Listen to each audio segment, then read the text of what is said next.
We managed to lose every single blade of grass in this sod section behind me, and it wasn't that cool to begin with. So we're replacing it with a native tapestry lawn. Follow along and I'll show you everything we do start to finish.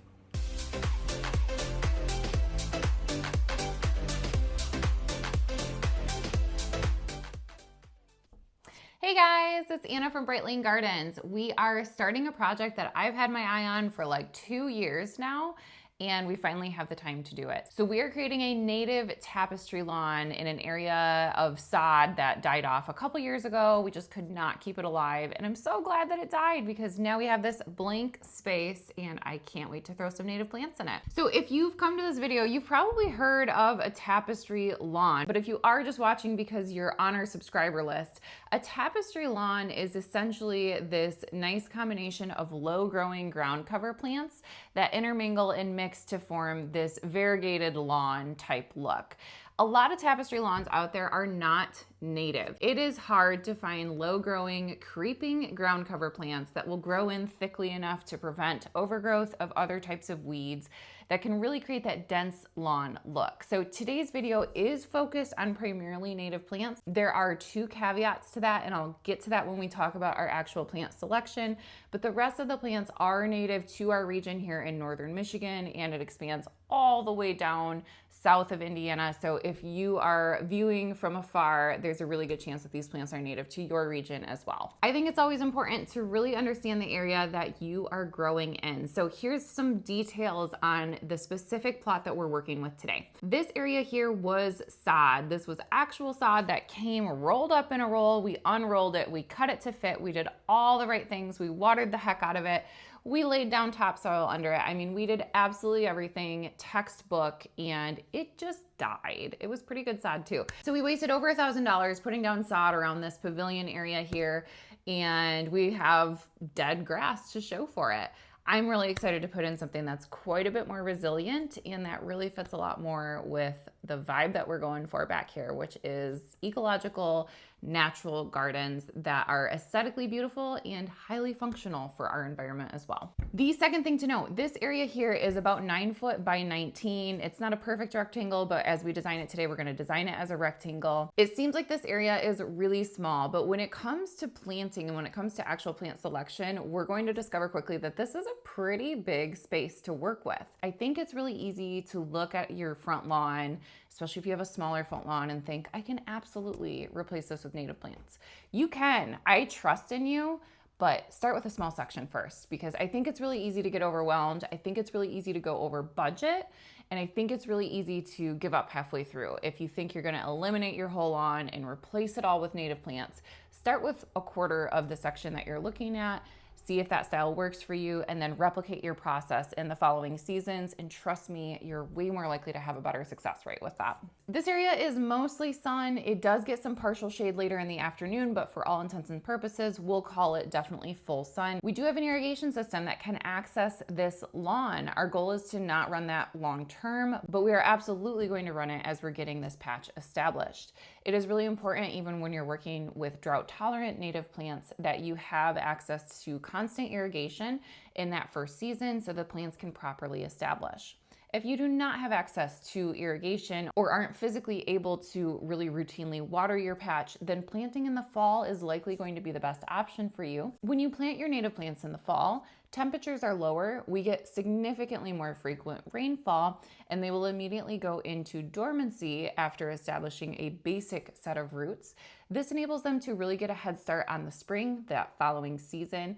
They'll benefit from those cooler spring temperatures, the spring rains, and then they'll be exposed to our summer temperatures, which gives them a lot better chance of actually taking off in that first season. As I mentioned earlier, this has a lot of deer traffic. I definitely tried to select some deer resistant native plants. I'm going to put that in quote, deer resistant native plants.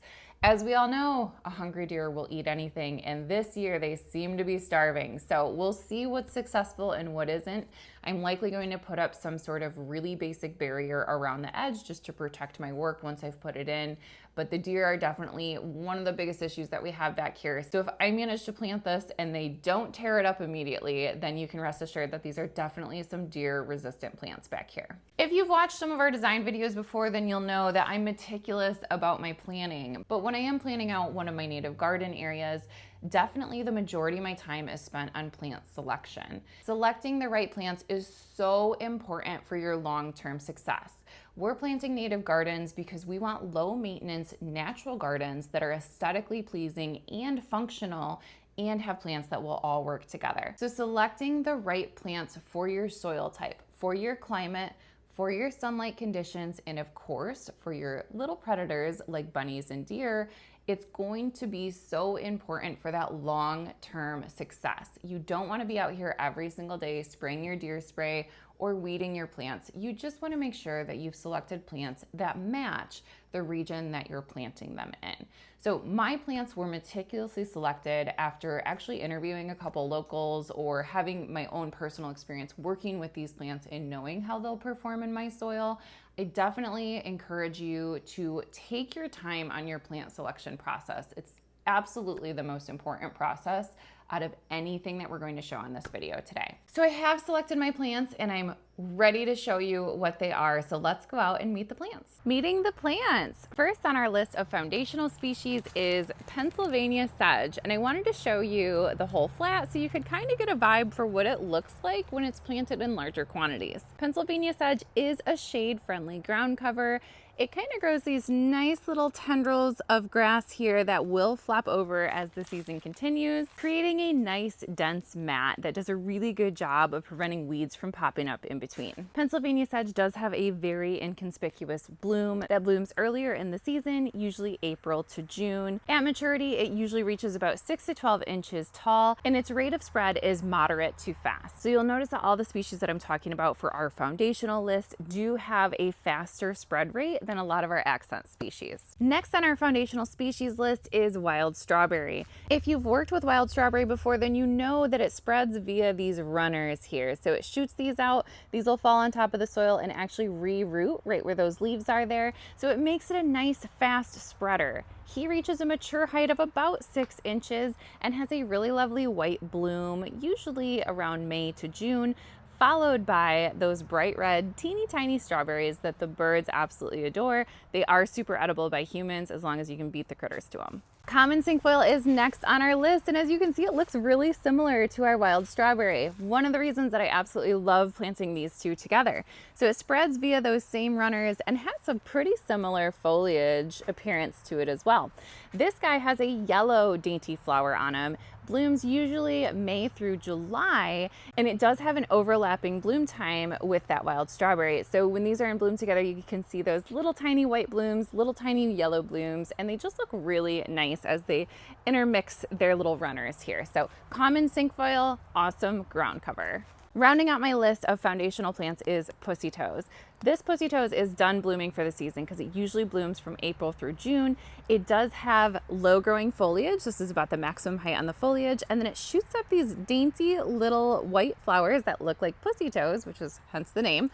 And those are really pretty first thing in the spring. After those flowers die back, you are just left with this foliage, which does have a nice silver appearance to it. Once we get going with our planting, you'll notice that this really stands out in a crowd. So after all the blooms have died back for the season, this guy is going to stand out in a wonderful way. We're now moving on to our accent plants. Our accent plants are those that just create a little pop of color, add a little bit of texture to our area, but they don't take up the majority of our planting. So my accent plants are only going to make up about 15% of my overall planted area, and the accent plants don't tend to spread quickly, which is another reason that we're using them as accent plants and not foundational plants. Longleaf bluets is first on my list of accent plants, and even though this guy looks kind of thin, he had some flowers left on him, so I thought that would be a good one to show. Now these dainty flowers are somewhat long-lived, usually starting in April and running all the way through June. It's currently July 7th, so these guys have made it into July, and I just really love the tiny bloom look, especially when they're all clustered together earlier in the spring. It adds a pop of color and it really draws your eye because these guys tend to blow in the wind. So it's a fun texture and fun movement to add to your tapestry lawn. Blue-eyed grass is next on my list. This is about his maximum height. We're usually looking at 6 to 8 inches tall. He does have these dainty little blue blooms that go right on top there, and despite the name, this is actually a relative of the iris family. So even though these do have very grass-like appearance to them, this is actually like an iris frond here. These are very slow spreading, and it takes them a couple years to get established before they bloom. So this guy hasn't bloomed yet. He's unlikely to bloom next year, but I am hoping that once I successfully get a little patch of these established, it'll be a nice little sea of little blue flowers on top of these grass-like structures. Now, last on my list of accent species is one that I added a little bit later on, mostly so I could get a little bit of pink in my mix. I love pink out in the garden. I have a lot of purples and blues going on right now, so I was really excited to be able to add a little puff of pink. And indeed, prairie smoke does produce a tiny puff of a flower first thing in the spring, usually April through May, followed by a pretty distinctive dark magenta seed head, and it just adds some really fun textures out there. Again, this guy's really slow to establish and slow to spread, but once I have a nice little patch started, I'm going to have some really reliable spring blooms that the deer will tend to avoid. So I've completed my list of foundational plants. Those are going to make up 75% of my overall planting space. I've talked to you about my accent plants. Those are making up about 15% of my planting space. And last on my list, that last 10% or maybe even a little bit less is going to be made up of something I'm calling specialty patches. Mostly because I have these plants on hand and I've used them elsewhere in my garden, but these plants are not truly native to northern Michigan, and I'll go a little bit more in depth on that later on in the video. But for right now, let me introduce you to moss phlox, sometimes called creeping phlox. This is technically moss phlox, Phlox subulata. This is a native species to the eastern United States. It's also native further south in my state. It is not technically native where I live in northern Michigan, but it is a wonderful ground cover and a lovely spring accent color, so I'm adding it. This guy's done blooming for the season. These bloom early in the spring, but he has hot pink blooms on him, and it's going to complement my prairie smoke in the most wonderful way. So this obviously spreads out, these will reroot, and it can create some really nice dense patches of ground cover. I have various colors of creeping phlox planted pretty much everywhere across this property, and it does really well in our sandy soil, and the deer don't touch it. So it is a really lovely ground cover to work with. Very last on my list is a non-native plant. So this is creeping thyme. Creeping thyme is widely used as a lawn alternative. It is really nice in the sense that it smells like thyme. It's an edible thyme. You can technically cook with this. It's not the preferred kind, but it's totally edible for humans. And the deer and the rabbits do not like it, which is just the most magical thing. In fact, I've noticed that if I plant this in some of my pathways, that the deer tend to not even want to walk over there because they don't like the smell that it gives off when they step on the leaves. So creeping thyme is not native. It probably wouldn't have been something I would have added to this area if it wasn't for the fact that I already have a pretty nice established patch there. And I said, you know what, let's save some plants and we'll just work with what we already have growing there. So we've got a small patch of creeping thyme already going. I might add one or two of these smaller size plants just to kind of tie that in with the rest of my planting area. But overall, in terms of creeping thyme versus sod, way better option if we're talking about what's better for the environment. You've officially met the plants. Now let's put our design together. We've met our plants and now it's time to place them where we want them to go. If you followed along with our videos before, then you'll know that I love to plant in cottage style clumps like you see on this design here. This is for a traditional native cottage style garden flower bed. However, today we're working with a totally different vibe, and that's a tapestry lawn. So instead of having large clumps of plants, what I really want is what we call a matrix style planting. And what a matrix style planting means is that you are working with one or two plants that are planted continuously throughout your design that really help to tie that whole design together like a matrix. So the first thing we're going to talk about is which plants we're using as our matrix or our foundation. The first category of plants that we're talking about today is our foundation plants. these are our essential matrix plants. These are the plants that are going to make up the vast majority of this area. Our foundation species will make up about 75% of our overall planting space. The 4 species that we're using as our foundation or our matrix are Pennsylvania sedge, wild strawberry, common cinquefoil, and pussy toes. These plants are all really nice and low growing. They grow in nice and thick, so it's really difficult for weeds to pop up in between them. And they can do a nice job of really integrating with each other because of the way that they spread out and grow. If you look at my key in the upper corner, I know it's too small to read, but I have my foundation plants listed at the top: Pennsylvania sedge, wild strawberry, common cinquefoil, and pussy toes. So those are the plants that I want to plan first. Using just a pen, I'm going to go through and do these in regular intervals. Drawing on graph paper is really helpful. This is my 9-foot by 19-foot rectangle, and my scale is that 2 squares equal 1 foot. You'll see that I have this little orange patch in the corner here. This is my creeping thyme, and this is that patch of creeping thyme that already existed in that bed. I'm not moving that at all, so I'm going to keep that there in the upper right-hand corner. For the vast majority of these plants, I'm going to plan to plant them every 12 inches on center, which means the center of my plant will be planted right in the middle of 2 squares. There are a few exceptions to this. My longleaf bluets wants to be planted a little closer together, and then my creeping phlox or my moss phlox is actually a larger plant in a gallon container, so I can get away with planting those every 18 inches or so. But on average, the rest of my plants really want to be spaced every 12 inches apart. Obviously, my budget is a little bit different. I'm doing this as a show area for my customers. I have very easy access to these plants. We grow them from seed, so they're really inexpensive for me as a product. If you're working on a tighter budget or a different timeline, planting most of these 18 or even 24 inches apart is completely fine. So don't feel like you have to space your plants out exactly like I'm spacing mine today. The first thing that I'm gonna do is go ahead and draw my dots every 12 inches so that I know how many plants I'll need in this section.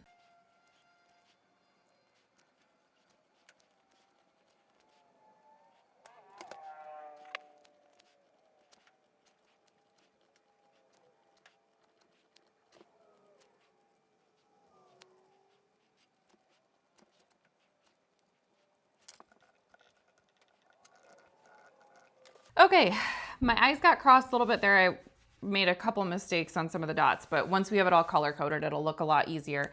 But just for some reference, you can see what I mean by selecting a smaller area to start with. When we space these out 1 foot or 12 inches each on center, we are looking at about 170 plants for this 9 by 19 area. It's like 171 square feet. So we're looking at 1 plant per square foot, and that's about 170 plants. So that's a lot of plants.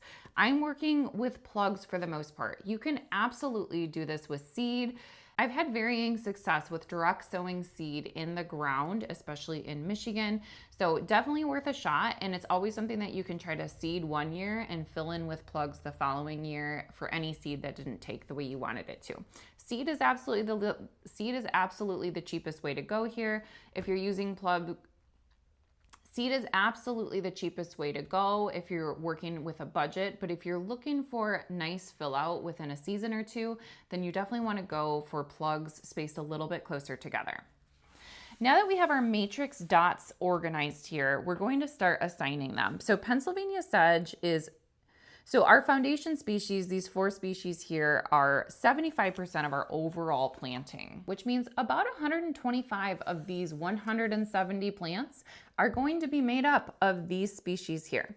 Our accent species, longleaf bluets, blue-eyed grass, and prairie smoke, are only making up about 15% of our overall planting, which means we only need about 25 of these species here.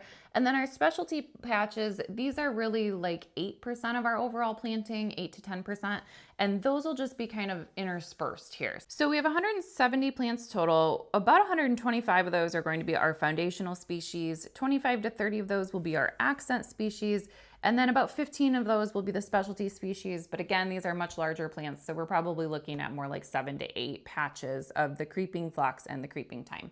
Creeping thyme is not native. That was one of the caveats that I was talking about earlier. It is not native. It is, however, very deer resistant, and it spreads really nicely, and I already have a patch of it here It's non-invasive, it is non-detrimental to the rest of the ecosystem that I've been building back here. I feel very safe adding that in this corner and probably a couple more patches just to make it look like a tidy design back here. Creeping phlox is technically not native to the region that I live in Michigan. It's much further south in Michigan. However, as climate conditions do continue to change, they've already adjusted some of our growing zones. There are a lot of species that were native much further south in Michigan that are starting to have their native border creep north. So I am adding creeping phlox in here. I've used creeping phlox in a lot of other areas of our yard. Again, it is a species that's certainly not invasive to our region here. It does have some natural benefits to our local ecosystem and it's non-detrimental. So I feel very safe and secure adding that as well.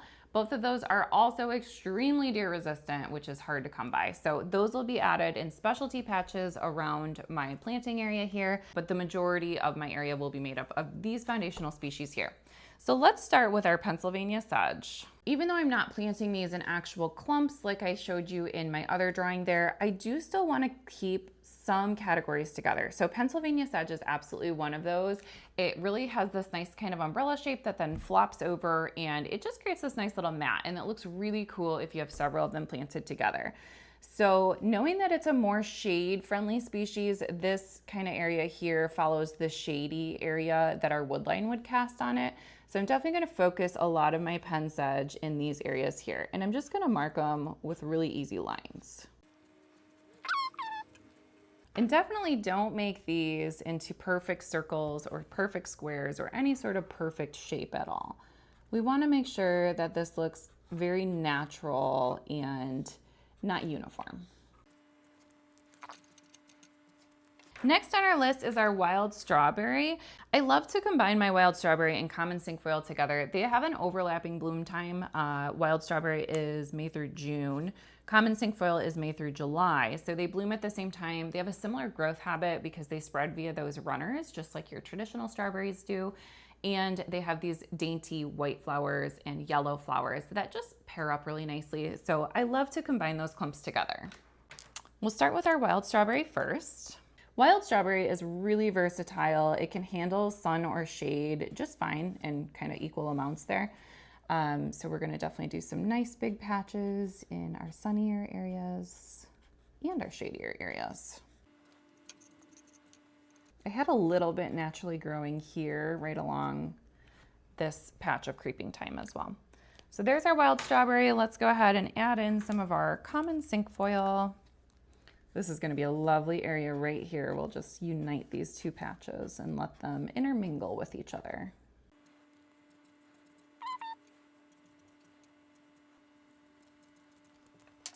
And then last on our list is our pussy toes. Pussy toes is honestly one of my favorite little ground cover plants up here. It has this really nice silver colored foliage.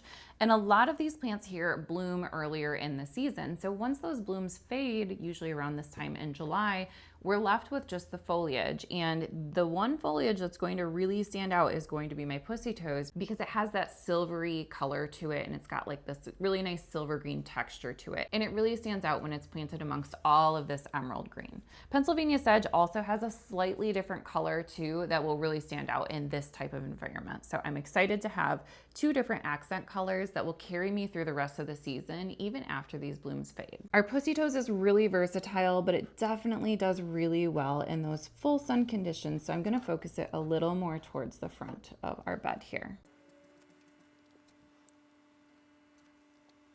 Perfect. So as you can see, this is our really nice matrix and the colors really help you understand where each plant is going. This kind of creates the tapestry and that background of this overall planting area. So the next thing that we're going to add in are our accent species. And our accent species are still pretty low growing, but they have a little bit more of a showy flower on them and they do tend to stand just a couple inches taller than my matrix plants do. So they're going to catch your eye a little bit better. They're also not as good at really filling in and creating that nice tightly woven ground cover. So these plants are to be used sparingly and we definitely don't want to do large patches like this. I really wouldn't plant more than 3 or 4 in a row here. So let's kind of see where we can nicely integrate those. We'll start with our longleaf bluets. I see a really nice area for 3 of those right here.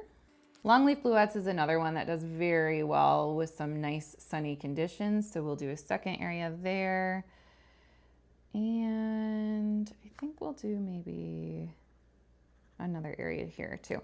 Now keep in mind, longleaf bluets is really going to perform better at more of an 8 to 10 inch spread versus our 12-inch spread. So there's probably a good chance that I'm going to be adding maybe an extra one to some of these clumps here, just to make sure that it's actually going to work there and will catch your eye once it is there.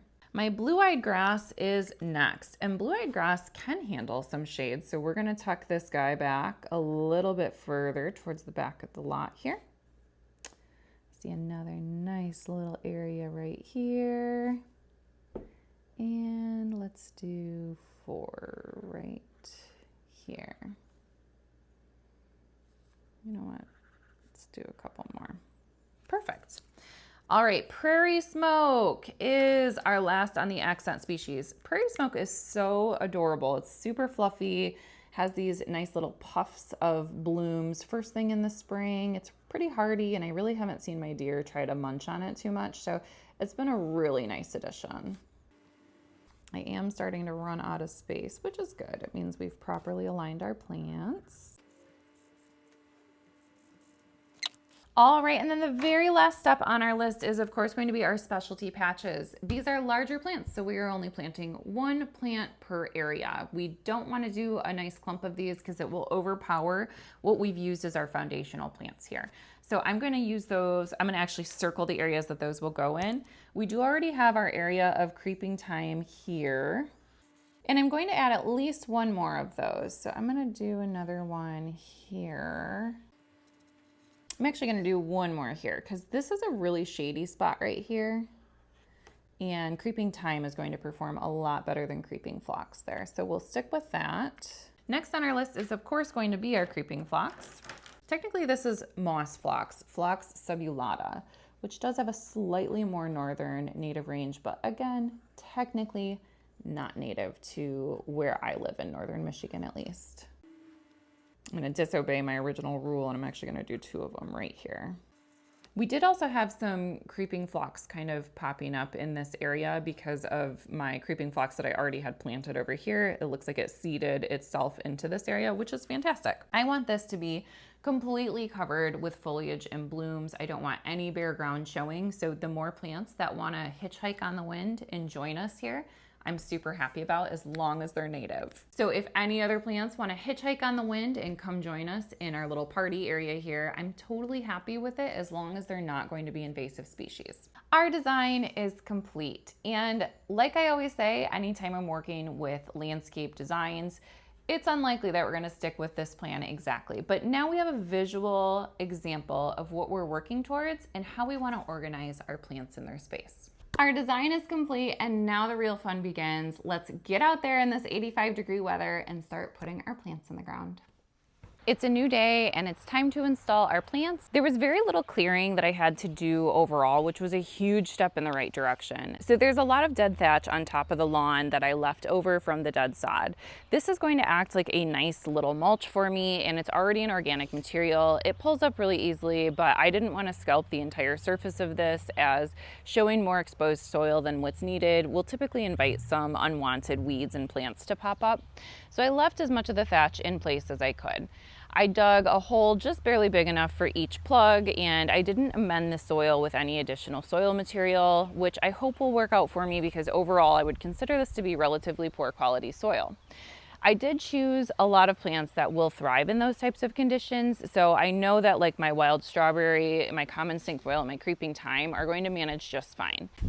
My very first step when planting my plants was actually to lay out my grid lines. So I laid out grid lines every 3 feet, which means I have 3 by 3 squares, and I can expect to have approximately 9 plants in each square. This by no means needs to be exact, and it's not even a necessary step. It's just one that helps me out with my spacing when I'm working on an area that really needs to grow in a uniform capacity. I want to make sure that I have the correct number of plants per area so that I know that when I'm looking out there, everything is placed where I want it to be. I dug a hole just barely big enough for each plug. There was really no need for me to dig around that as I wasn't amending the soil with anything else. So I just kind of dropped each plug in the hole, covered it up with the dirt around it, and moved on to the next area. Even with this extremely casual approach to planting this, it took me almost 2.5 hours to plant this entire 9x19 section. True to form, it wasn't actually 9x19. It was a little bit bigger than that, and instead of about 170 plants, I ended up with right around 208. So I certainly miscalculated my measurements, which is a really popular thing for me to do. Once everything was planted, I went ahead and removed those grid lines, and my next step was to add some sort of mulch on top. This is a unique project because if you followed me for some of my other projects, I'm usually laying down cardboard or contractor's paper between my plants so that they can get a season's head start against any weeds that want to pop up. Because of the nature of all of these plants being ground covers that I want to thoroughly spread over the ground, I didn't want to add anything thick like cardboard or contractor's paper between the plants. Instead, I opted for a nice lightweight leaf mulch. The leaves that you see here are 1 to 2 years old, so they have started to degrade, and a lot of them were nice and wet, and I really love to mulch with wet leaves. This leaf mulch is going to serve multiple purposes. It's of course going to help my soil retain moisture, which is essential in those early months of getting established. It's also going to hopefully provide some cover and prevent other weeds and unwanted seeds from popping up in between the plants that I'm trying to establish. And finally, like I mentioned earlier, this soil was relatively poor quality, so adding a layer of leaf litter on top of it will cause some organic breakdown to happen on top of the soil, leading me to a nice layer of refreshed organic material next year that will hopefully give these plants a really nice kickstart into the spring season. And after a full day out in 80-degree sun, I was definitely ready to be done with this project, but there was one last essential step that I needed to do, and that is my deer protection. My approach to deer protection was a little different this time, and this is the first time that I'm using this particular method. Typically, I like to build chicken wire cages or use like a Bobex or a liquid fence type of spray. We fortunately don't have dogs, so that's a totally safe thing for us to use out here. And I have good success with the sprays. You just have to reapply them every single time it rains. Instead, I went for more of a physical barrier method using fishing line and just a couple stakes. So the whole point of this is deer are prey animals, which means that they have their eyes on the side of their head and not on the front of their head. And fortunately, what that helps us out with is they can't look at what's directly in front of them when their head is pointing down, which is where they're pointing when they're trying to eat something. So I've added 2 layers of this fishing line, one that's just maybe 6 inches off the ground, the other one that's about 2.5 feet off the ground. And my goal is that it hits them in the face, confusing them and making them just kind of back away from the area and say, you know what? I don't know what's going on, don't want to be a part of it. I'm just going to munch somewhere else. This is my first time trying this method. I am really eager to see how it works. There's a ton of people that swear by this. They say it's super successful, so I am eager to give it a try. Of course, I will update you on this entire planting segment, but I will absolutely do a recorded update of how this method of deer prevention worked out for this specific area. We are finally done. This project overall took me about 2 days, but of course it was weeks and weeks of intentional planning, especially on my plant selection. So I'm really hoping that that works out for me. I will obviously be posting updates about this section. I'm so excited about it. A lot of times when we're talking about native plants, we're talking about the sleep, creep, leap cycle. So season 1, sleep. Season 2, it creeps and you hardly see any improvement. And season 3 is when it really starts to take off. With my foundational plants, so we're talking about Pennsylvania sedge, wild strawberry, common cinquefoil, and pussy toes, those have a faster spread rate, and I'm really hoping to see those filling in even by the end of this season now. So it's early July. I'll post another update in probably 6 to 8 weeks just to show you guys how it's growing in underneath those leaves, and I really hope to have a lot of growth success with those. With my other plants, I think that I'm going to start seeing those multiply as early as next season, but I know that I'm not going to see them really cover up that bare ground in between some of my slower spreaders. So I'll post some updates. Definitely subscribe to our channel if you haven't already so you can see how this area progresses. If you're on Facebook or Instagram, a lot of times I love to do photo updates on what we're working on and how things are growing in. So if you have access to any of those channels, you can subscribe to us there and see some other updates on this specific area behind me. That's it for me out in the garden today, but I have a much larger section that I'm working on for a cottage style native garden that I ripped out all of the ornamental plants and I'm putting in exclusively wild type native species for northern Michigan. So it's probably a video that you won't want to miss. That should be coming up ahead. In the background, we are working to get ready for our September native plant sale. So if you're a local to us up here, make sure you mark it on your calendars. Our fall native plant sale is September 18th through 20th. We are going to feature some fun mums and pumpkins and other fall themed things along with some of our fall blooming native plants. So we're really excited. This is our first year doing a fall weekend. Add that to your calendar. And just a reminder, you can order online for local pickup here in Lake Ann. So if you are trying to create a native tapestry lawn like the one that I have behind me, we are selling all of the plants that I used today. So hop on our website, brightlanegardens.com, and you can check out what plants we have in stock. I'm heading in for some icy water and some air conditioner. So I hope you enjoyed the video today.